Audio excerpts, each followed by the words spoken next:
guys, Rich being AZ. Yeah, it's hot today. Sweatband. It's about 100 in my garage at 5:30 in the morning.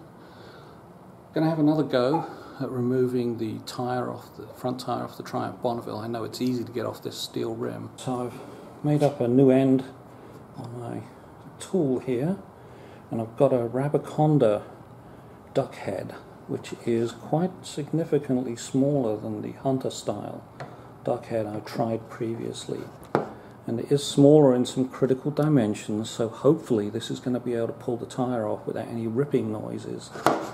This one was giving me ripping noises when I was trying to stretch the bead over this, despite it being in the drop center. It's just kind of too big.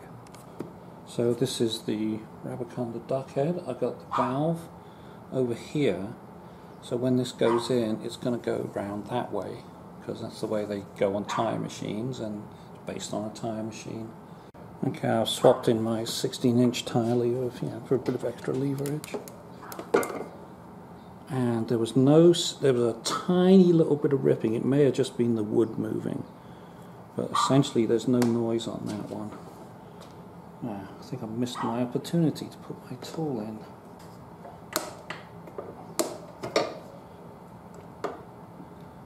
And it is moving slowly. I do need to stop the bead from following me though.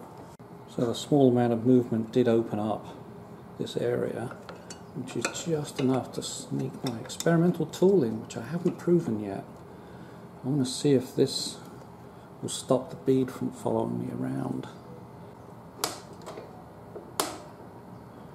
And it does appear to be working. It's stopping the bead coming up right here, and the bead is actually coming up over it. I'll take this out.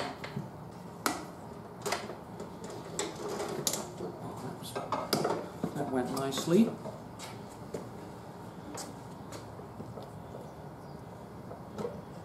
To help me get down to the second bead, I've put the yellow thing on underneath, so that will hold it up in the drop center as I'm trying to get the tire lever on. Alright, let's see if I can get the tire lever down below the inner tube, which I'm fishing around for right now, and the bead on the other side. Round. Holding on to the tire lever.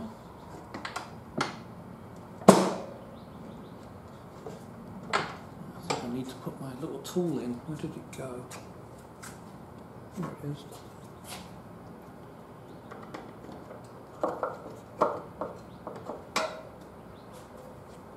Okay, carrying on.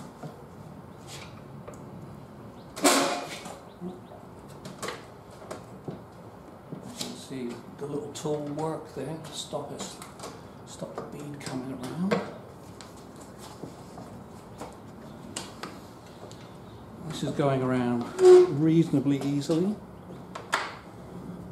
Oh, the bead went down over that side. Okay, so this is attempt number 2.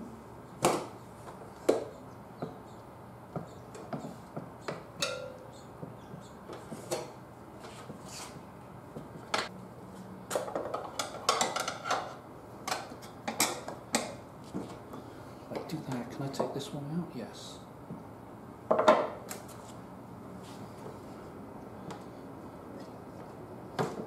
And it slid off. Bring it back. Alright, let's have another go.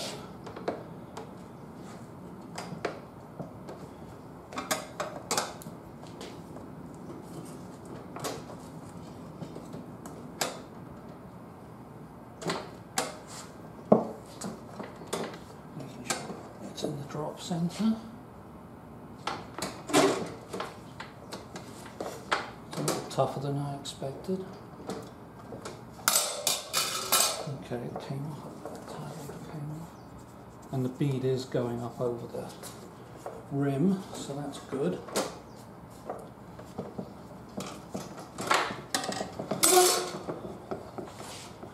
And there we go. It's off. So a little tricky, but it worked, and there was no ripping of the tire.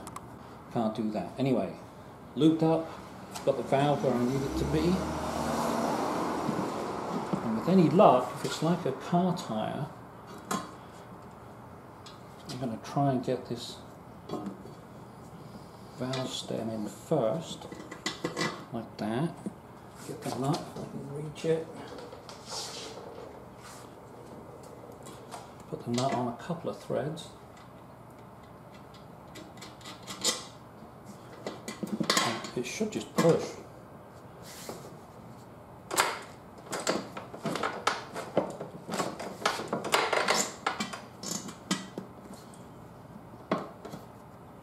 Make sure I don't pinch the tube on the...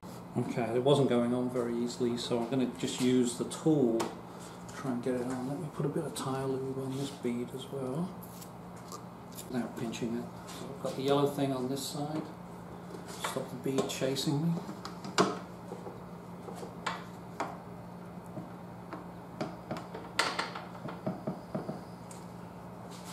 And it looks like the tool is pushing the inner tube in as well. It's completely going out the other side. There we go. Okay, I think I'm not going to try the tool head. I've had several goes and it's not really working that well. Okay, so I've got one side lubed up, the tube is out. Got the tire lined up.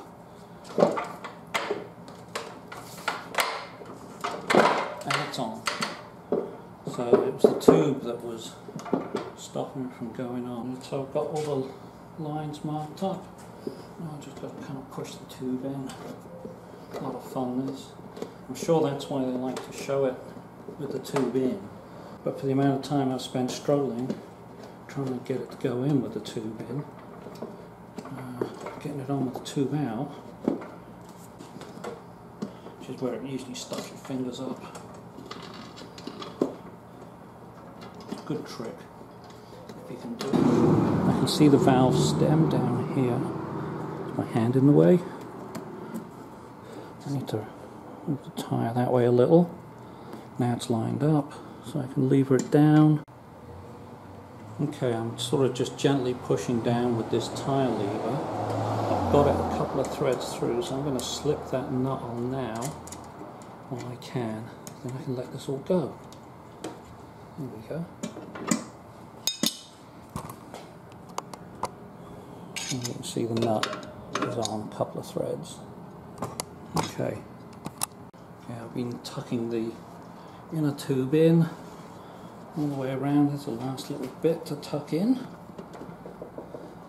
Tire lever so I can get my yellow thing in. I think that's going to help stop the bead chasing me around. Let me just lever this bit up.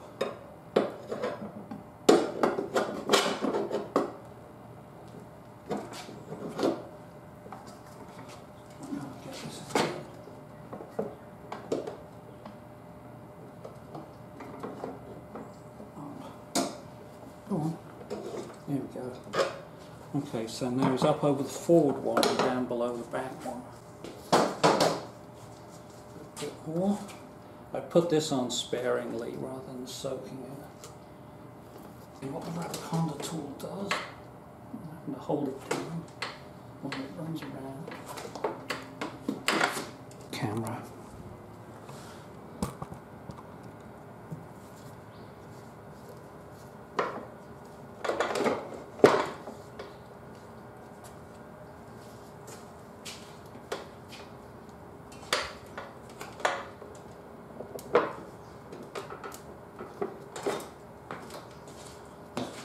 Bit here.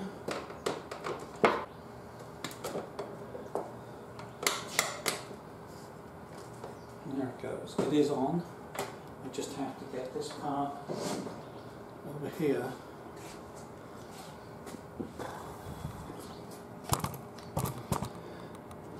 Just got to get that off the bead head, which I'll probably do just by pushing it. And I need to, because of the torque that gets applied, I need to move this back so that the inner tube is not stressed. the valve should point out straight. So in summary then, Rabaconda head, being its smaller size, I did not notice any tire ripping at all when I was using the Rabaconda head. This one is so much bigger. Yeah, that one kind of tears a bit at the beads on the tire. So don't recommend this one at all for motorbike wheels. This one I think can work. Sometimes using tire levers, well, seems to be better in some cases. And for me, until my technique improves, or maybe it's because this twists on me as I'm working, I can stop that, but I don't want to at this point. As that twists on me, I'm not sure if it's better in some cases with the inner tube in or out. I think inner tube out is better because that first bead goes on easy. So there you have it. Good luck with your tire changing.